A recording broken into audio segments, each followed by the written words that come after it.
So guys, এই যে NS 125 বাইকটা দেখতে পাচ্ছ, এই বাইকটার কার্বোরেটরের তেল টিউনিং কীভাবে করে সেটা আমি তোমাদেরকে দেখাবো। প্রথমত কার্বোরেটর আমি খুলে নেই, ওয়াশ করার জন্য আমি কার্বোরেটর খুলছি, তার সঙ্গে সঙ্গে তোমাদেরকেও দেখাবো যে কার্বোরেটর কীভাবে তেল টিউনিং করে। তো আমি এখন এই বাইকটার কার্বোরেটরটা খুলে নিয়েছি, এই যে দেখতে পাচ্ছ কার্বোরেটর এই বাইকের। তো আমি এখন এই বাইকের কার্বোরেটরটা ওয়াশ করার জন্য নিয়ে যাচ্ছি।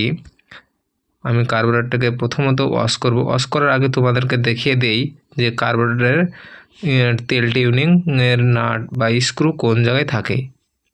তো এই যে ফুটোটা দেখতে পাচ্ছ, এই যে স্ক্রু, এই স্ক্রু নাটটা বা কভার, এই কভারটা খুলে নেবে। তারপরে এর ভিতরে দেখবে একটা স্ক্রু আছে, যেটা তেল স্ক্রু, ফিউল স্ক্রু বলা হয়।